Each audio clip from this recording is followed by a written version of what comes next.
Leitura devocional do livro de Salmos, no capítulo 9, versículo 9.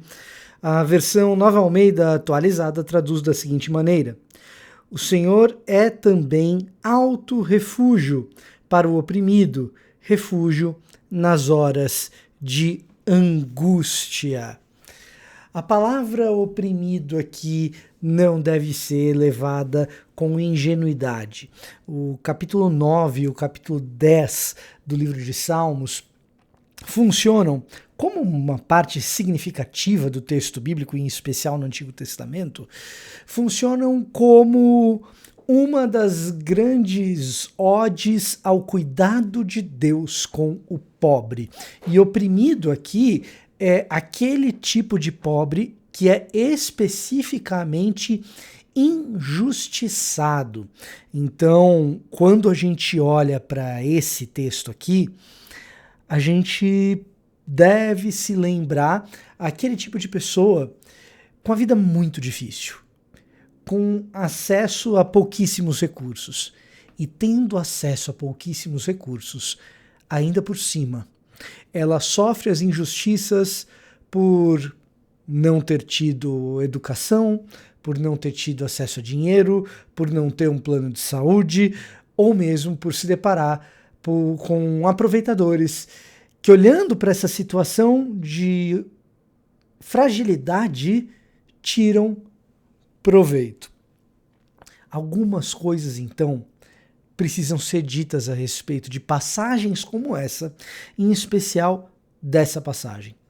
A primeira coisa que eu diria é que nós precisamos perder o medo de falar a respeito do pobre e do tratamento que Deus dá para esse tema ao longo do texto bíblico.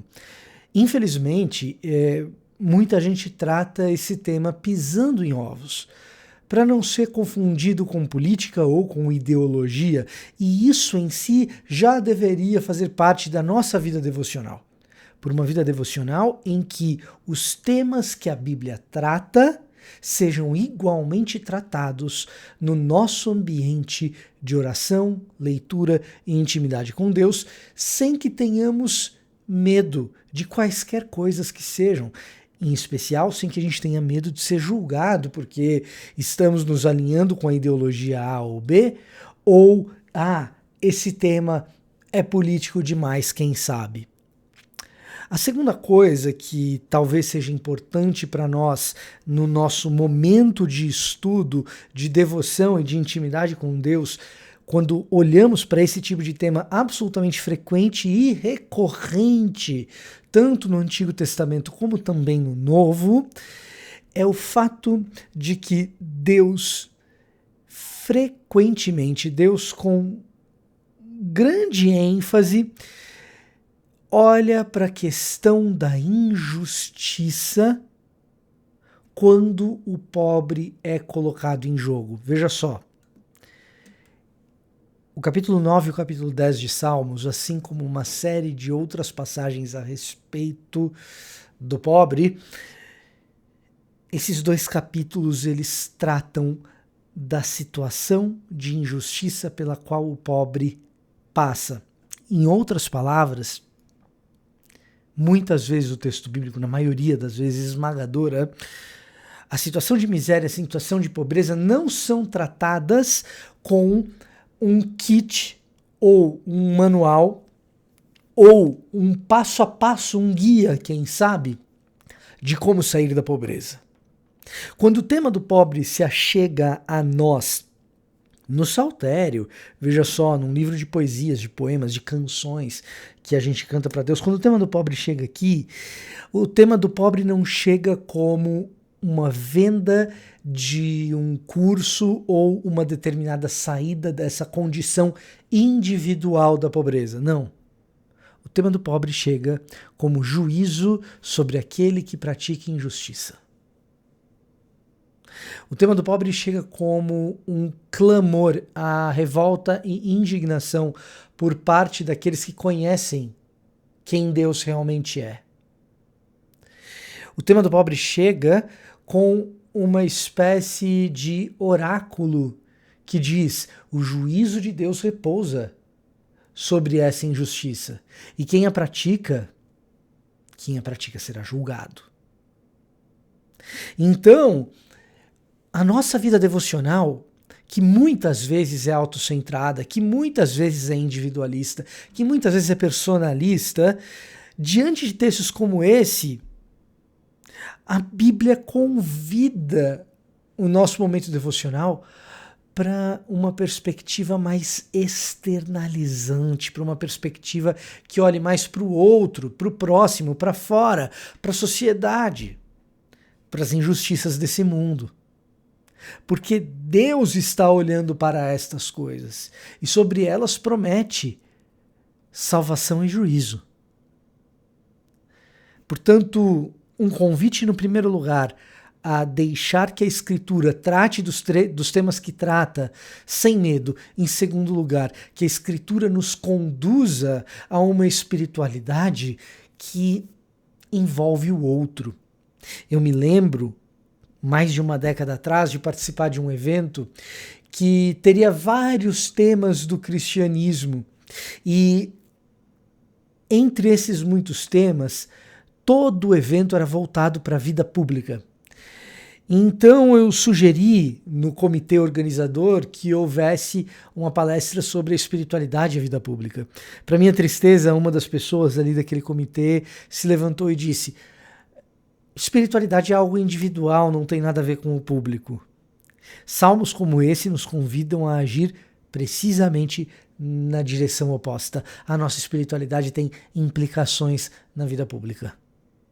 Porque assim como Deus, nós não descansamos, assim como Deus, nós ficamos indignados quando a injustiça é feita contra o pobre. Em terceiro lugar, esse texto nos diz que o próprio Deus serve de refúgio a esse pobre. Refúgio para pessoas cuja casa foi tomada porque não teve condição de seguir pagando o aluguel. Refúgio para gente que não teve a devida educação por parte do Estado. Refúgio para pessoas que estão na fila de uma cirurgia eletiva no SUS e que jamais sonharam em poder pagar um plano de saúde. Refúgio para pessoas que não sabem como poderão comer no dia de amanhã. O Deus Altíssimo oferece esse refúgio e chama pessoas a mim,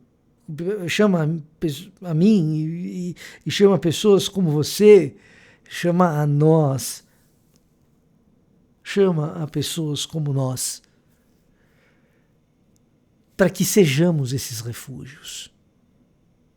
Chama a igreja para que seja refúgio de gente em situação desesperadora, tamanha a miséria, tamanha a pobreza. Com alguma frequência também alguém me diz assim: Vitor, eu não tenho dinheiro para pagar o gás, eu deveria dar o dízimo? E a minha resposta sempre é: antes de se perguntar sobre dar ou não o dízimo, o que a sua igreja local tem feito com os dízimos que ela recebe? Porque uma comunidade local, diante de pessoas na sua situação, ela usa o dinheiro que ela arrecada precisamente para ajudar gente como você. Gente muito pobre, passando fome, o dízimo tem que ir para sustentar essas pessoas. Essas pessoas recebem da igreja, não devem dar à igreja. Essas pessoas, elas recebem de nós. Elas não deveriam estar dando a nós. Não deixar de falar daquilo que o texto bíblico fala. Não precisa pisar em ovos. Se o texto fala, a gente fala. Uma espiritualidade que tenha implicações públicas. Ser refúgio do miserável, porque Deus é. E se somos corpo dele, nós também devemos ser. O estudo devocional que você acabou de aproveitar é fruto do esforço deste que vos fala, que faz o roteiro e que também grava e edita esses vídeos e áudios, mas é também fruto da contribuição generosa de pessoas que acreditam nesse projeto. Se você quer se juntar a esse esforço, existem algumas maneiras de você nos ajudar. A primeira delas, comprando Bíblias pelos links da Amazon que estão disponíveis na descrição desse vídeo. Também na descrição desse vídeo você encontra um link para fazer um Pix, caso você queira doar a esse canal. Esse era o meu recado e eu conto com a sua contribuição. Até o próximo estudo!